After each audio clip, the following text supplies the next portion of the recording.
다시 논란이 되고 있는 이 법안에 대해 반대 의견을 낸 더불어민주당의 법사위 소속 박주민 의원을 직접 연결해 보겠습니다. 네, 의원님 나와 계시죠? 예, 네. 안녕하십니까? 예. 지난 4일이죠. 법사위 전체회의에서 본회의 상정을 반대하셨는데 그 이유를 좀 네. 짧게 설명해 주시죠. 아시다시피 이 법은 소수의 종교인에게만 조세적인 특혜를 주는 법입니다. 그래서 조세 형평성이라는 헌법적 가치를 훼손할 수 있기 때문에 반대했습니다. 예. 그런데 이 형평성 문제 같은 경우에는 계속 제기가 돼 왔습니다. 그리고 시민단체가 반대 목소리를 낸 것도 사실 어제 오는 일이 아닌데요. 그런데도 이 법안이 소관 상임위를 통과해서 이 본회의 상정 문 앞까지 오게 된 이유가 있을까요? 글쎄요, 저도 소관 상임위에서의 논의라든지 또는 그 논의의 배경 같은 것을 자세히 알진 못합니다. 그런데 그 당시 이제 소관 상임위 국회의원들이 특별히 법적인 문제가 없다라고 판단한 측면이 있었던 것 같습니다. 예. 그런데 이 정부 얘기를 좀 해보면요. 지난해 4월에요. 홍남기 경제부총리가 국회에서 이 사당이 합의한 의견이라면서 정부도 동의한다 이런 입장을 밝혔습니다. 그러면 여당의 정성호 의원이 대표 발의를 했고 또 네. 정부도 동의하는 입장을 밝혔는데 네. 여기까지 와서 또 여당 의원인 박 의원님이 반대해서 본회의에 못 올라간 상황이거든요. 네. 그럼 국민으로서는 도대체 정부 여당의 입장이 무엇인지 혼란스러워할 수 있는데요. 지금 정부 네. 여당의 입장이 좀 정리가 된 겁니까?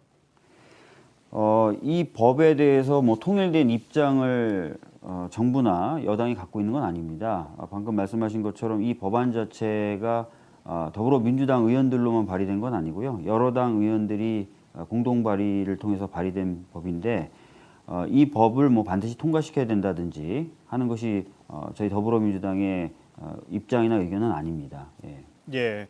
그런데 일단 여당 의원이 대표 발의를 했기 때문에요. 혹시 본회의 상정에 반대한 뒤에 민주당 내에서 여기에 반발하는 목소리가 좀 있었습니까?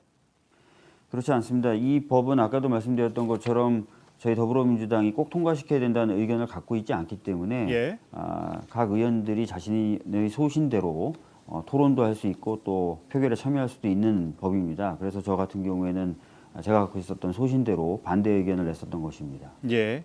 일단 법사위 전체 회의에 지금 계류된 상황입니다. 한번 제동이 걸렸고요. 또 그 과정에서 박주민 의원님께서 반대해서 그 이유가 컸는데 그러면 오는 17일 임시국회 때 전에 본회의에 상정될 가능성은 어떻게 되는 겁니까?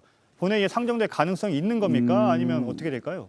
법사위 전체 회의가 또 잡힐지 여부도 아직 미정입니다. 그래서 일정상 어떻게 될지는 알 수가 없는데요. 만약에 법사위 전체 회의가 열린다 하더라도 예. 저라든지 또 다른 몇몇 의원들은 여전히 반대 의견을 표명할 것이기 때문에 20대 국회 내에서 전체 회의에 올라갈 가능성은 크지 않다고 봅니다. 예. 한 가지만 더 질문을 해보죠. 아직 정부 여당의 입장이 정리가 되지 않았다고 했는데 기존에 여당 의원이 대표 발의를 했고 또 정부도 동의를 했다면 이번 국회에서 처리가 안 된다 하더라도 나중에 이런 법안이 또 올라올 수 있는 것 아닌가요?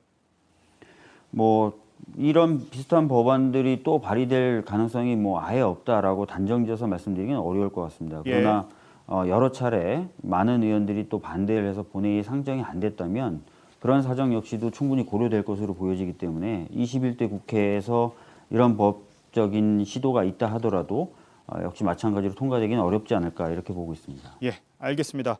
더불어민주당의 법사위 소속 박주민 의원이었습니다. 잘 들었습니다. 예, 감사합니다. 예.